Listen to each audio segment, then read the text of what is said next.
유튜브로 들어오시면 좋을 것 같습니다.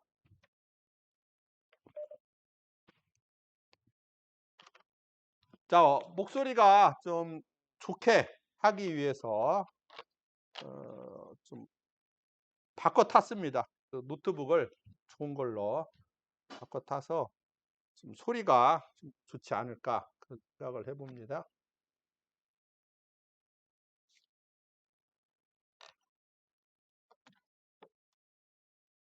자, 우선은 장르에 대해서 그 양식에 대해서 솔직히는 우리가 어, 구원 약속하고 구원 선포하고 뭐가 다른가 한번 이렇게 좀 비교 한번 해봅시다. 읽으면서.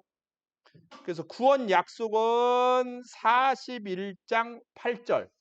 이사야 41장 8절.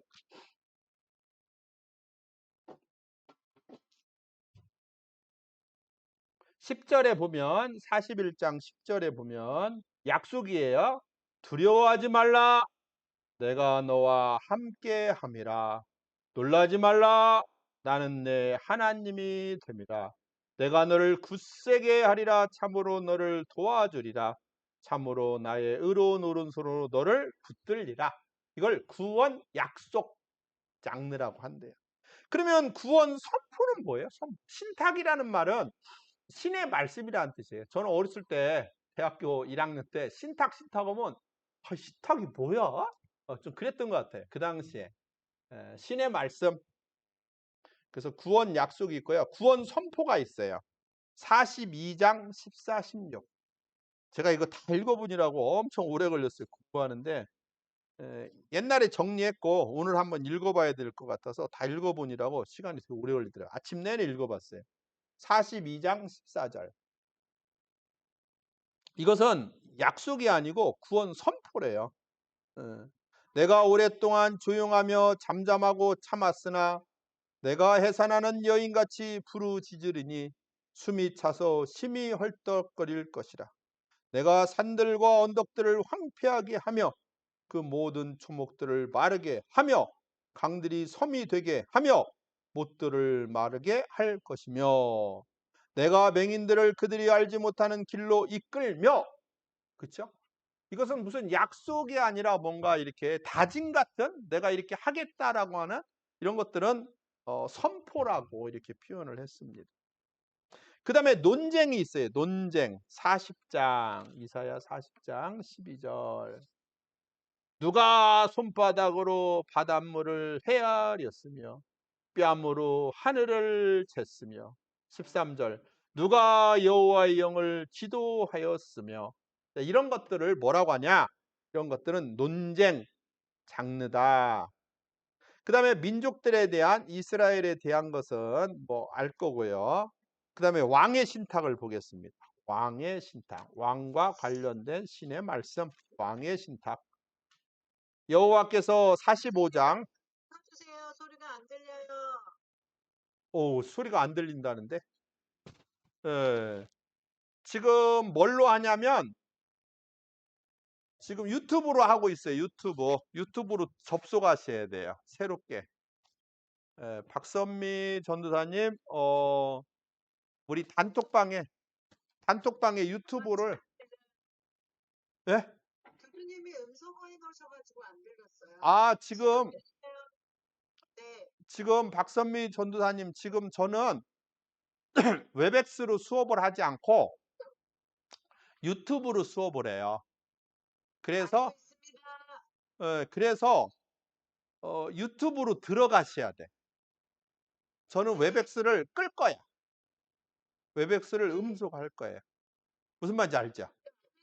처음 1교시 때랑 같은 거잖아요, 지금. 아니 또 들어가야 돼. 링크가 다시 떴어. 네, 다시 떴는데 응, 들어오라고 말씀하셔가지고. 응, 들어갔죠? 다시 들어가 보세요. 후반부 링크입니다. 여기로 접속하셔야 돼요. 왜 그러냐면은 웹엑스는 칠판이 안 나와서 목소리만 나가서 거기 들어가시면 됩니다. 자, 웹엑스는 다시 음소거합니다.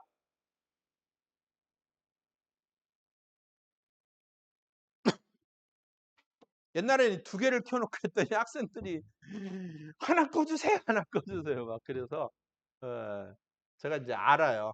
그래서 얼른 웨백스는 얼른 끕니다. 유튜브 할 때는. 자 그다음에 왕의 신탁은 고레스 왕하고 관련된 걸 했고요. 그다음에 인제 제가 하고 싶었던 게 이거예요. 종말론적인 찬양. 이게 6 개가 있어요. 저는 종말론적인 찬양이 있는지를 한 번도 생각을 안 해 봤어요, 제2사야 공부할 때. 근데 이제 학자들은 이 종말론적인 찬양을 뭔가 하나의 이야기가 끝날 때 그 뒤에 배치를 했다 이러는 거야. 그래서 5 개의 말씀이 있다면 첫 번째 말씀 끝날 때 이 종말론적인 찬양을 뒤에 넣고 두 번째 말씀이 끝날 때 넣었다. 이렇게 인제 학자들은 주장을 합니다. 그래서 종말론적인 찬양은 읽어보면 좋을 것 같습니다. 다 읽어봐도 괜찮아요. 42장 10절 42장 10절 항해하는 자들과 바다 가운데 만물과 섬들과 거기에 사는 사람들아 여호와께 새 노래로 노래하며 땅끝에서부터 찬송하라. 여호와께 영광을 돌리며 섬들 중에서 그의 찬송을 전할지니라 지어다. 12절 이런 식으로 해서 찬송과 관련된 그러한 종말론적인 찬양이 있다. 44장 23절 그런데 이게 이야기의 끝에 꼭 배치된다는 거예요. 이야기의 끝에. 그런지 한번 연구 더 해보고 싶은데 44장 23절 여호와께서 이 일을 행하셨으니 하늘아 노래할지어다 땅의 깊은 곳들아 높이 부를지어다 산들아 숲과 그 가운데의 모든 나무들아 소리내어 노래할지어다 여호와께서 야곱을 구속하셨으니 이스라엘 중에 자기 영광을 나타내실 것임이로다 노래할지어다 찬양할지어다 45장 8절 하늘이여 위로부터 공의를 뿌리며 구름이여 의를 부를지어다. 땅이 열려서 구원을 싹트게 하고 공의도 함께 음돋게 할지어다. 나 여호와가 이 일을 창조하셨느니라. 48장 20절. 성경 읽으니까 손해 아닙니다. 그냥 읽으세요. 내용이 좀씩 달라요. 너희는 바벨론에서 나와서 갈대아인을 피하고 즐거운 소리로 이를 알게 하여 들려주며 땅끝까지 반포하여 이르기를 여호와께서 그의 종 야곱을 구속하셨다 하라. 그래서 귀한 얘기입니다. 돌아올 거다. 그 다음에 49장 13절 하늘이여 노래하라 땅이여 기뻐하라 산들이여 즐거이 노래하라 여호와께서 그의 백성을 위로하셨은즉 그의 고난당한 자를 긍휼히 여기실 것임이라. 마지막 52장 90절 너 예루살렘의 황폐한 곳들아 기쁜 소리를 내어 함께 노래할지어다. 됐습니다.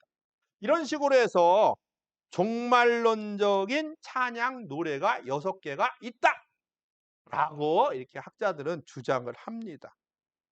그런데 이 종말론적인 찬양의 노래는 종결 기능을 맡고 있다. 그러니까 어떤 신탁, 어떤 말씀이 끝날 때 얘를 배치했다는 거야. 예. 그다음에 3페이지 멜루진이네요. 벨이 아니고 멜. 밑에 5번에 보면 멜이에요. 멜. 그래서 이 사람은 또 이런 식으로 나눴어요. 그래서 프롤로거, 논쟁, 그다음에 일부가 어디서 끝나요? 42장 13절에서 끝난대. 근데 42장 13절에 뭐가 있는데?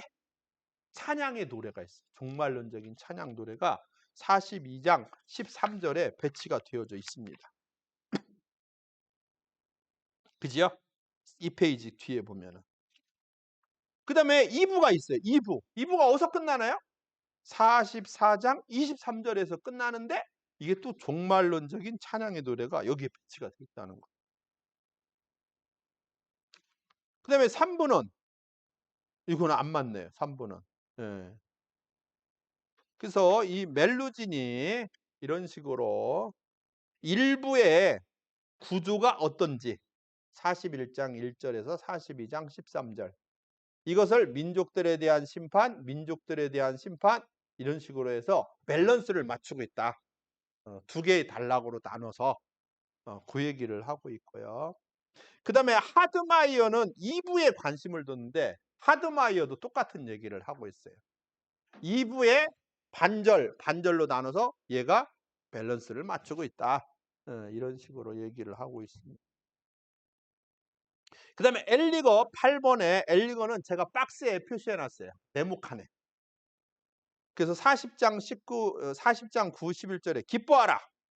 52장 7에 기뻐하라. 이런 걸 두 개를 놓고 앞과 뒤에 또 다른 말씀이 플러스가 됐고 그 다음에 이사야 54에서 55장이 보충이 됐고 그 다음에 7, 8절과 55장 10, 11절이 또 보충이 됐다. 이런 식으로 합니다.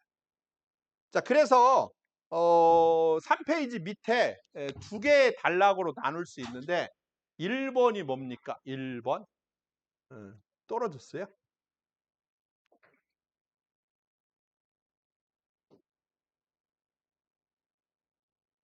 그러면은 이렇게 합시다. 잠깐만요. 계속 제가 이제 칠판에 쓸 때 무슨 일이 벌어질까? 사이에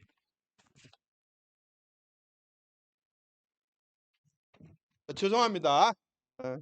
마이크 선이 자꾸 떨어져요. 이게 멀리에서 오니라고. 그래서 약간 조정을 했습니다. 자, 이사야는 두 개로 나눈다는 거야. 41에서 48, 49에서 55. 그런데 3페이지 밑에 보면은 야곱 이스라엘 부분. 야곱 이스라엘. 아까 잠깐 했죠. 그 다음에 49에서 55는 시온 예루살렘. 이게 무슨 얘기냐면 시온을 다른 말로 예루살렘이에요. 예루살렘을 시온이라고도 해요. 시적인 표현이래요. 예루살렘의 시적인 표현이 시온. 야곱은 원래 이름이 야곱인데 씨름 한 후에 이스라엘이 됐잖아요. 그래서 야곱과 이스라엘을 같은 말로 쓰는 거죠. 근데 희한하게 41에서 48장에는 야곱과 이스라엘이라는 말이 너무 많이 나와. 그런데 49에 가면은 시온과 예루살렘이 나오지 야곱과 이스라엘은 거의 안 나와. 그래서 학자들이 41에서 그럼 40장은 뭐냐? 40장은 서론이지. 프롤로그. 그죠? 그래서 제가 그런지 다 확인을 해봤어요.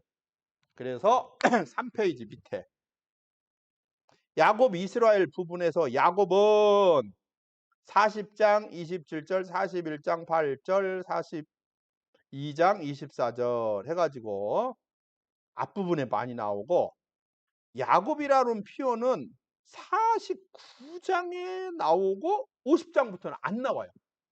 희한하죠. 그러니까 제2사야의 앞부분은 야곱과 이스라엘이라는 표현을 쓰고 뒤쪽에는 안 나와. 49장 이후로는 좀만 나오고 초반에.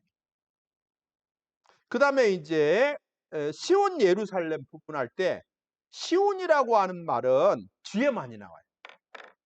40장에 한 번, 41장에 한 번, 46장에 한 번. 딱 세 번 빼고 나머지는 다 49장부터 해서 뒤쪽에 많이 나오고요. 예루살렘이라고 하는 것은 어디에 많이 나와요? 전체적으로 많이 나오네. 전체적으로. 그래서 학자들마다 야곱 이스라엘로 분류를 41에 48로 하기도 하지만 꼬투리를 잡아. 앞에도 나오잖아. 뒤에도 나오잖아. 이러면서 꼬투리를 잡아가지고서 누구의 이론이 조금 문제가 있다. 이런 식으로 자꾸 비판을 합니다. 비판을. 4페이지. 이 키조브 3단계 편집 모델. 누가 알아요? 누가 알아? 근데 이 독일 사람들이 미안해요. 이런 짓을 많이 해요. 이사야 40에서 55장을 3단계로 편집이 됐다는 거야. 그걸 누가 아냐고. 이미 편집이 다 돼버렸는데. 그렇죠? 편집의 과정이 있었으면 그렇게 주장을 할 수가 있죠. 그러다 보니까 A가 3단계로 편집됐다 그러면 아니다. B는 4단계로 편집됐다. 또 다른 학자는 10단계로 편집됐다 하면서 자기네들끼리 싸우면서 책을 한 권 내고 두 권 내고 세 권 내고 해갖고 이제 우리는 읽으면 몰라 무슨 얘기 하려고 하는 건데 이제 이런 식으로 독일 학자들이 이런 주장을 많이 합니다. 그 나쁜 건 아닌데 나쁜 건 아니에요. 그래서 그런 것들을 뭐냐면은 공시적, 통시적 방법이 있는데 통시적 방법이라고 해요. 통시적. 그 다음에 공시적 방법이 있어요. 성경을 읽을 때 통시적, 다이아크로닉, 통시. 통시가 뭐예요? 통시. 시간을 관통에 들어가서 읽는 거예요. 그래서 여기 초동 목사님이 초등학교 때는 뭘 했나? 공부 잘했나? 반장했나? 어디 살았나? 중고등학교 때는 어디서 지냈나? 대학교 때는 어디서 지낸다. 시간을 관통에 들어가 가지고 그런 것들 과거에 뭔가를 다 찾아내는 걸 이제 통시적이라고 해요. 그래서 조동욱 목사님을 이해하기 위해서 과거로 들어갔어. 그러다 보니까 전체적인 눈이 없어. 전체적으로 보는 게 없어요. 그 사람 옛날에 나빴어. 그 나쁜 게 지금도 오는 거야. 그래서 없어지겠어? 뭐 이런 식으로 하면서 이 사람은 그냥 순수하게 보는 그런 게 없어요. 야, 그거 편집된 거야. 그거 3장 1절에서 5절은 그거 어디서 들어온 거야. 이런 식으로 해서 다 편집됐다고 말해요. 그러니까 은혜가 없습니다.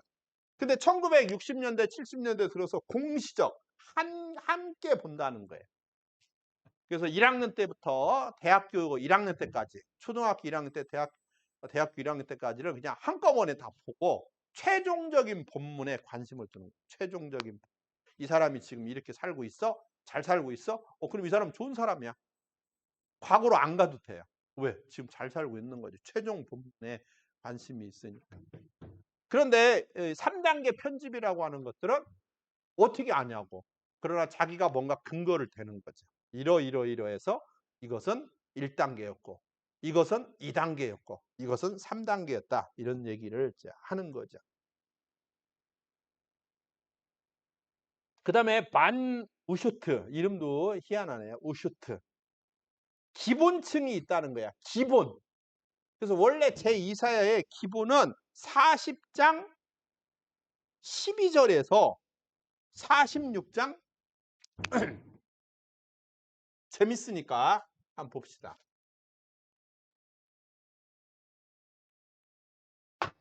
기본층이 이거예요. 기본층. 수업 빨리 끝내야 되겠네? 어떻게? 맛있는 거 사왔어. 맛있는 거. 예. 자, 따라서 기본층. 예, 기본층이 있다는 거예요. 그래서 기본층은 40장 12절. 12절에서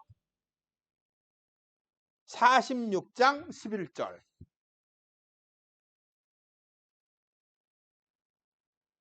그러면은 질문하고 싶은 게 교수님 그러면 40장 1절부터는요? 40장 1절부터는요? 있잖아. 40장 1절. 40장 1절. 그죠? 40장 1절은 어쩌라고? 11절까지는. 또 보충된 거야? 보충? 추가된 거야? 추가? 예, 이런 거예요. 그래서 4페이지의 키주부는 3절에서 5절. 40장 3절에서 5절이 1단계라는 거예요. 한번 봅시다. 40장 1절에서 5절.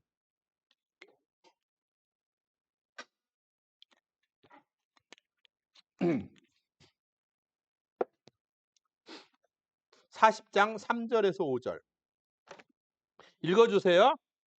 외치는 자의 소리여 이르되 너희는 광야에서 여호와의 길을 예비하라. 사막에서 우리 하나님의 대루를 평탄케 하라. 골짜기마다 도두어지며 산마다 언덕마다 낮아지며 구르지 아니한 곳이 평탄하게 되며 험한 곳이 평지가 될 것이요 여호와의 영광이 나타나고 모든 육체가 그것을 함께 보리라. 이는 여호와의 입에 입이 말씀하셨느니라. 이게 1단계입니다. 그럼 2단계는요? 1, 2절. 2단계는 40장 1, 2절. 한번 봅시다. 40장 1, 2절. 너희의 하나님이 이르시되 너희는 위로하라. 내 백성을 위로하라. 너희는 예루살렘의 마음에 닿도록 말하며 그곳에 외치라. 그 노역의 때가 끝났고 그 죄악이 사함을 받았느니라. 그의 모든 죄로 말미암아 여호와의 손에서 벌을 배나 받았느니라 할지니라 하시니라. 이게 2단계로 들어왔다는 거예요. 그 다음에 3단계는 6, 7절.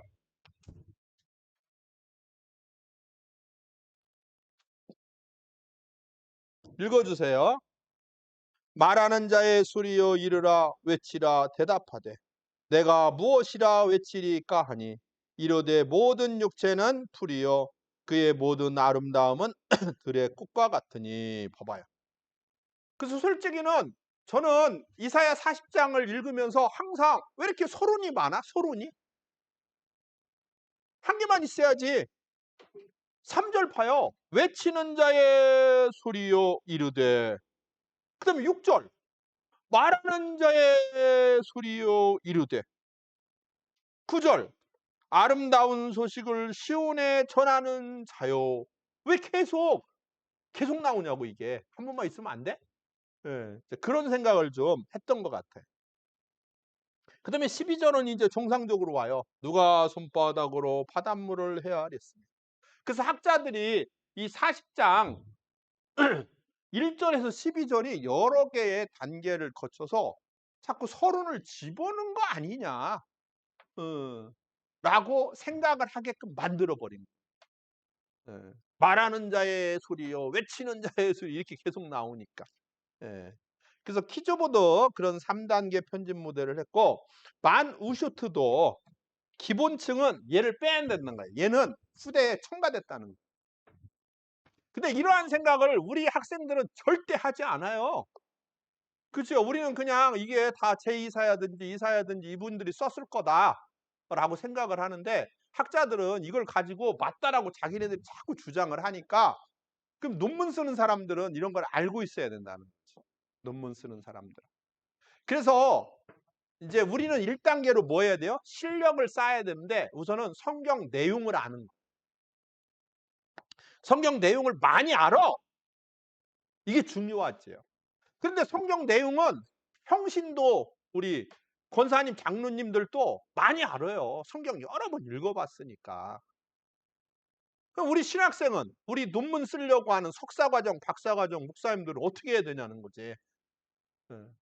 많이 읽었는데 이제 구조를 분석하고 이런 것들이 언어가 서로 안 맞는다든지 이게 후대에 첨가된 것 같다든지 이런 것들을 조금 더 공부를 해야 되는 거예요. 공부를 하면 이제 실력이 더 좋아지는 거지. 그래서 1단계는 성경 많이 읽고 내용을 아는 거고 2단계는 다른 학자들은 이거에 대해서 어떻게 구조를 분석했는지 이런 연구 경향 이런 것들을 살펴볼 필요가 있는 거죠. 그래서 제가 오늘 하는 게 어떻게 보면은 이거 효과가 없어. 괜히 이거 쉬는 날 이거 시간 잡아먹는 일이고 이거 쓸모없는 거야. 이렇게 생각할 수 있는 전도사님들도 많아요. 왜 그러냐면은 이미 내용은 다 배웠잖아. 창조주, 구원자 이런 거 다 배웠걸랑.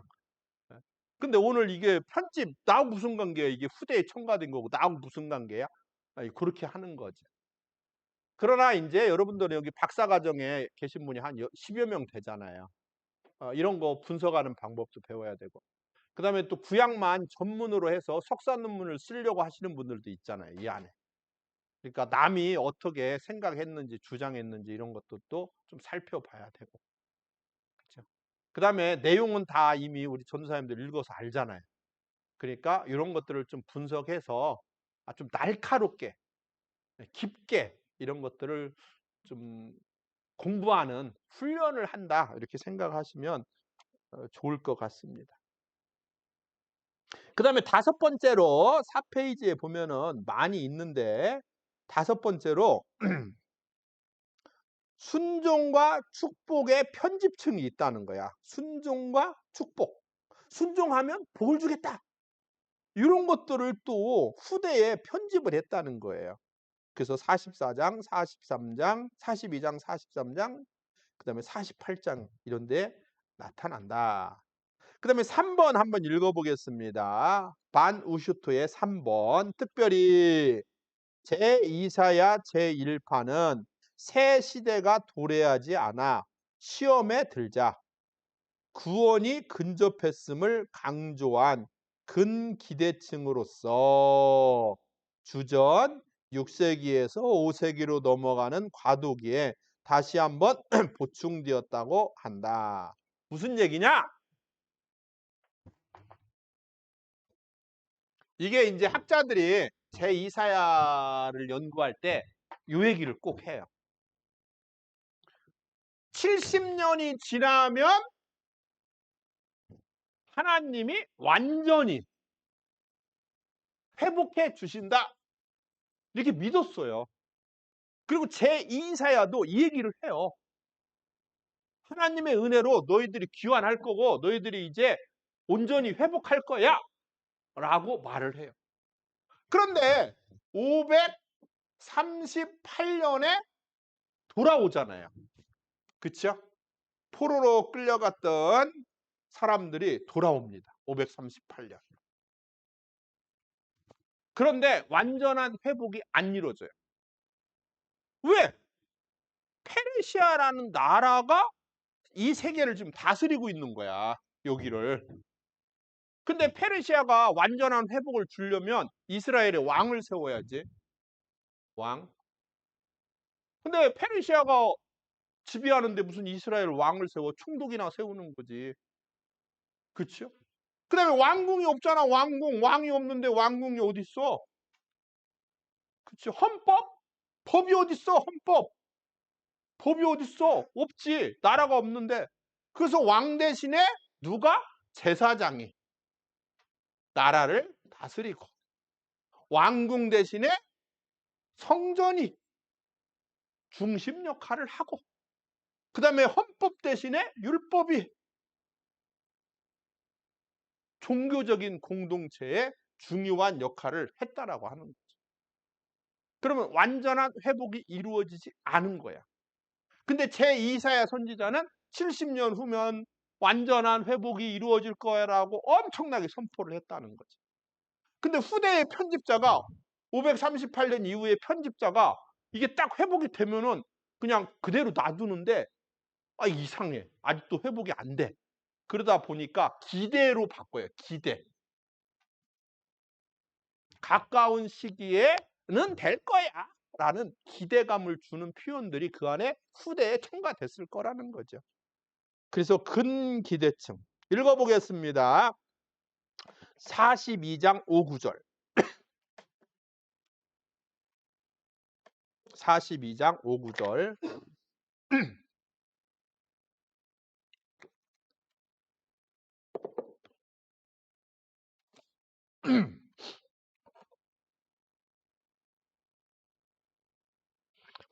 구절 읽어봅니다. 보라 전에 예언한 일이 이미 이루어졌느니라. 이제 내가 새 일을 알리노라. 그 일이 시작되기 전이라도 너희에게 이르노니라. 새 일을 알려주겠다. 그것이 가까이 오긴 왔지만 내가 이제 새 일을 알려줄 거야. 그 다음에 계속해서 42장 10절이네요. 이것은 그 찬송이네요. 12절. 여호와께 영광을 돌리며 섬들 중에서 그의 찬송을 전할지어다. 여호와께서 용사같이 나가시며 전사같이 분별하여 외쳐 크게 부르시며 그 대적을 크게 치시리로다. 언젠가는 칠 거야. 하나님 찬양해. 이제 이러한 좀 가까운 기대감을 주는 거예요. 46장 12절. 이게 원래는 없었다는 거야. 근데 완전히 성취가 되지 않으니까 후대에 이런 표현들 여호와가 이제 앞으로 칠 거야. 걱정하지 마. 이런 것들이 추가가 됐다라고 보는 거지요. 46장 12절. 마음이 완악하여 공의에서 멀리 떠난 너희여 내게 들으라. 내가 나의 공의를 가깝게 할 것인즉 그것이 멀지 아니하나니 나의 구원이 지체하지 아니할 것이라. 내가 나의 영광인 이스라엘을 위하여 구원을 시온에. 이거 명확하다. 그렇죠? 가까워. 너무 걱정하지 마. 좀만 기다려. 좀만 기다려. 이런 것들이 보충이 되지 않았느냐. 이렇게 이제 학자들은 보는 거지요. 그래서 그냥 우리가 제2사야를 읽을 때는 전혀 생각이 없어요. 그냥 읽고 은혜 받고 아멘하고 이러려고 했는데 이런 게 후대에 들어간 거야? 라고 이제 한 번만 다른 학자들이 지적한 걸 생각한다면 앞으로 성경을 읽을 때 이제 꼼꼼하게 읽는 그런 습관이 들어지는 거죠. 49장 7절.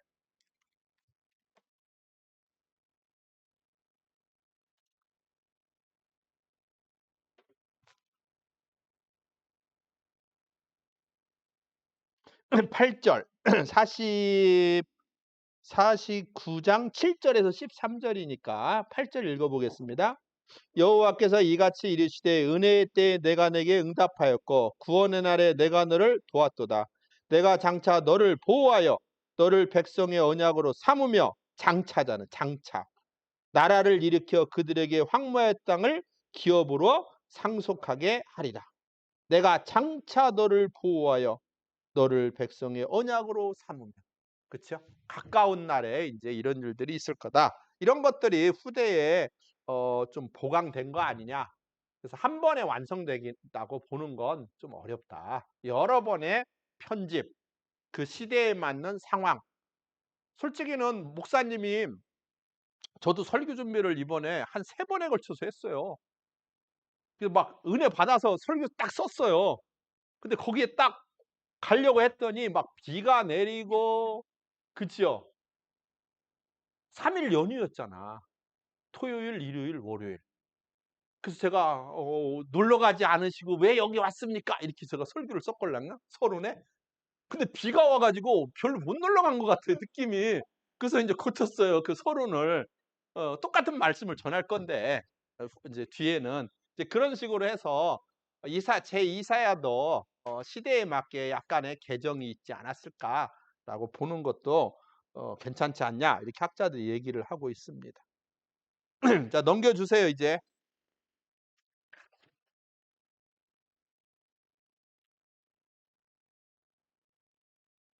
배터리가, 그 웹엑스 배터리가 거의 다 나간대요. 그래서 그냥 웹엑스 꺼지면 꺼진 걸로 이렇게 알아주시면 좋을 것 같습니다. 왜 껐나 그러지 마세요. 어,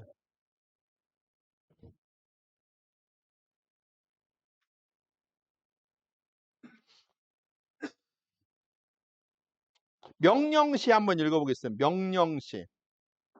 명령시. 6페이지로 잠깐 가봅시다. 6페이지. 이 알베르츠 이 저자는 제1편집, 제2편집을 조금 다르게 했어요. 그래서 제1 편집이 어디까지냐면 40장 1절에서 52장까지를 하나의 편집으로 봤습니다. 근데 제가 아까 말했듯이 이사야 41에서 48은 야곱, 이스라엘. 그 다음에 49에서 55는 시온, 예루살렘. 이렇게 해서 나눠서 보고 싶은데 이렇게 보면 안 된다는 거야. 이 알베르츠는 6페이지에서 6페이지에서 그 이유가 뭐냐? 그 이유가 예루살렘을 위로하라고 하는 부탁, 야훼를 위한 길을 내라는 부탁, 야훼의 도착에 대한 희소식을 선포하라는 예루살렘의 전령관의 위탁이 어디에도 나오냐면 52장에도 나온다는 거예요. 52장에도. 그러니까 48에서 끝날 것 같지만 52장까지를 하나의 단락으로 봐야 된다는 거예요. 그래서 진짜 그런지 한번 보겠습니다. 52장 7, 8절. 그래서 이제는 책의 저자 얘기를 잠깐 해볼게요. 10분 정도 하면 될 것 같습니다. 52장 7절. 좋은 소식을 전파하며 평화를 공포하며 복된 좋은 소식을 가져오며 구원을 공포하며 시온을 향하여 이르기를 내 하나님이 통치하신다 하는 자의 산을 넘는 발이 어찌 그리 아름다운가. 그렇죠. 어찌 그리 아름다운가. 이런 표현이 40장에 나와요. 40장.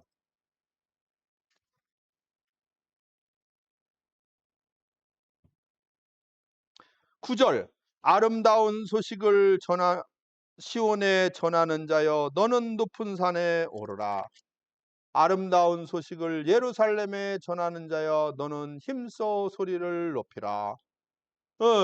이러한 아름다운 소식을 전하는 자, 이런 것들이 40장과 52장에 같이 나오기 때문에 52장까지를 한 묶음으로 하면 좋겠다라고 해서 그 표가 나옵니다. 6장에. 그래서 프롤로그, 그 다음에 도입, 그 다음에 단락 1, 단락 2, 단락 3, 단락 4, 그 다음에 시온 예루살렘 부분에서도 도입, 단락 5, 종결, 이런 식으로 해서 나누고 있습니다. 7페이지.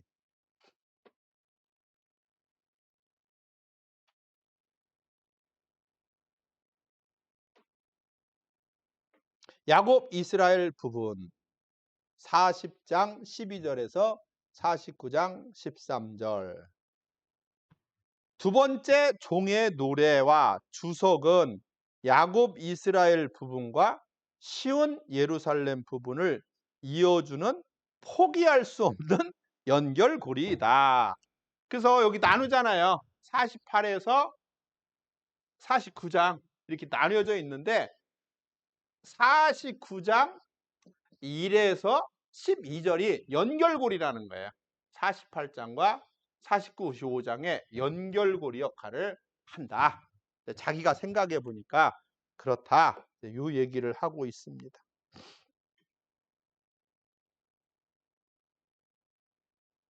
한번 읽어보겠습니다.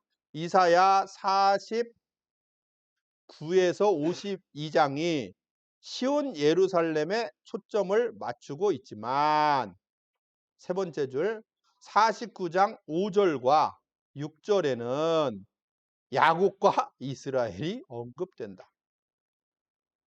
시온 예루살렘만 언급돼야지 왜 야곱이 왜 언급돼? 49장 5절과 6절에. 그러니까 이게 49장하고 48장을 나누면 안 돼. 49장부터 다르다라고 하면 안 돼. 왜? 야곱이 여기에도 나오잖아. 이제 그런 얘기를 하면서 이게 연결고리 역할을 하는 거다 주장을 하고 있네요.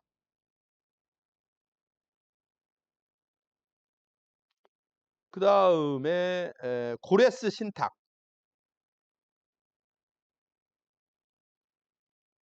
이사야 44장, 45장 이걸 고레스 신탁의 수정이고 또 이 뒤에 나오는 45, 48절은 나중에 추가된 고레스 신탁이다. 그래서 지금 설명을 해주는 거예요. 이 부분이 고레스 신탁이다. 그 다음에 우상숭배의 문제를 다룬다. 40장과 44장과 8페이지, 46장이 지금 정리를 하고 있습니다. 그 다음에 이제 시온 예루살렘 부분은 49장 14절부터라는 거지. 정확하게는. 예. 그냥 49장 1절부터가 아니고.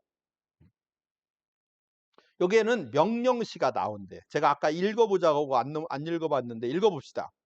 51장 90절. 여호와여 팔이여 깨소서 깨소서 능력을 베푸소서. 8페이지 읽으면 돼요. 이사야 51장 17절. 여호와의 손에서 그의 분노의 잔을 마신 예루살렘이여 깰지어다 깰지어다. 3번 이사야 52장 1, 2절. 시온이여 깰지어다 깰지어다 내 힘을 낼지어다. 이걸 명령시라고 표현을 하네요, 학자들은. 자, 제1판은 그러면 누가 썼냐? 이건 누가 썼어요? 이거 누가 썼어? 어디 있어? 아까 52장까지. 40장에서 52장은 누가 썼냐? 52장까지를 누가 썼냐? 어디에서 썼냐? 언제 썼냐? 내용을 보면은 성전 건축을 암시해요. 그러면 제2성전이 515년에 완성이 됐걸라면 515년에 완성이 됐으니까 515년 이전에 쓰인 거야. 그 제2이사야는 515년 이전에 쓰였어. 우리는 아까 제가 제2이사야가 언제 쓰였다겠어요? 540년경에 썼다겠잖아. 바벨론 포로 귀환 돌아가기 전에. 그쵸? 그래서 586, 538이니까 대부분의 학자들은 540년경에 제2사야가 쓰였다고 봐요. 근데 라이너 알베르츠는 웃기는 소리 봐. 540년에 쓰인 거 아니야. 515년에 제2성전이 건축됐잖아. 그러니까 515년 이전에 520년 정도에 쓰여진 거 아니야? 라고 하면서 한 20년 정도 연대를 바꿔치기 해. 라이너 알베르츠가. 근데 그걸 읽고 우리가 그런 거 같아 라고 하면 알베르츠가 이긴 거고, 아니야, 알베르츠는 독특해. 그럼 알베르츠가 진 거예요. 그래서 이거 읽어봐야 돼. 읽어봐야 돼. 그래서 성전 건축을 암시하니까 540년에 쓰였다라고 볼 수도 있지만 좀 더 늦춰보자. 520년으로. 왜? 515년에 성전 건축했으니까. 암시잖아. 그럼 515년 이전에 쓰인 거지. 또 하나는 귀환과 여호와의 기구. 그래서 귀환에 대해서 얘기한다.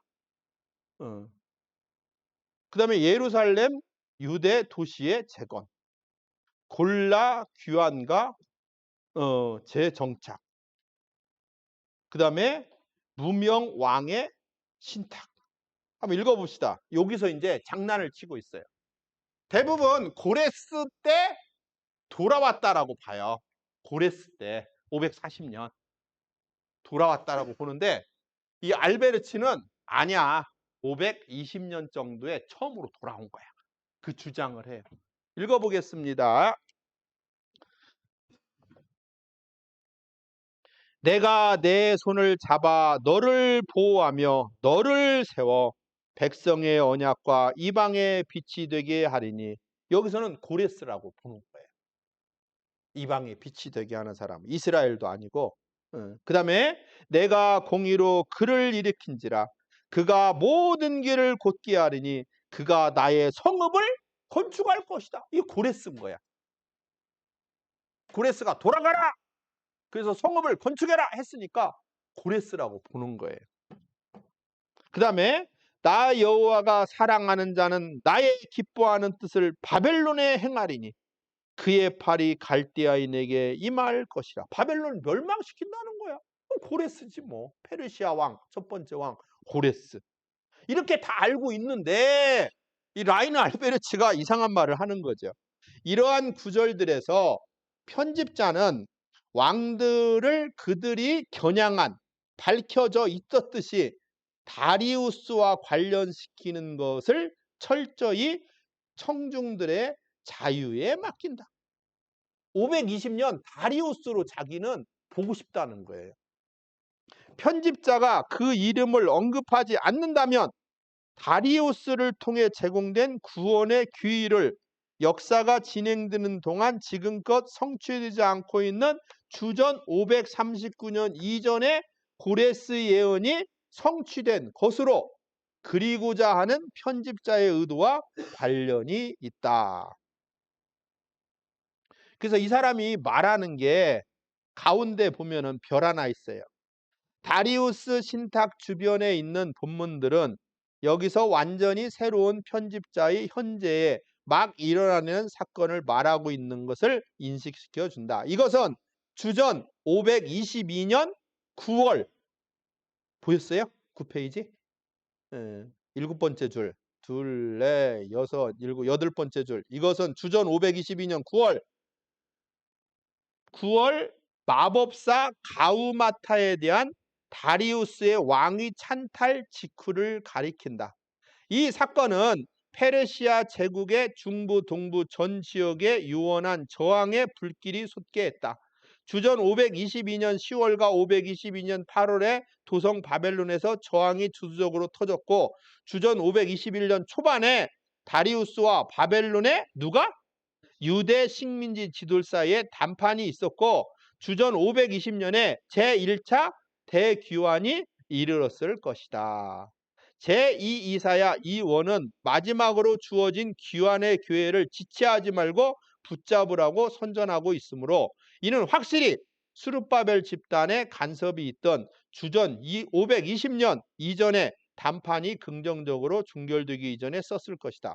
이로써 우리는 제2사야 1판을 시간적으로 다리우스의 통치가 안정되지 않고 귀환의 가능성이 아직도 보장되지 않은 격동에 있던 주전 521년의 것으로 정하게 된다. 그래서 520년에 처음으로 귀환이 됐다는 거예요.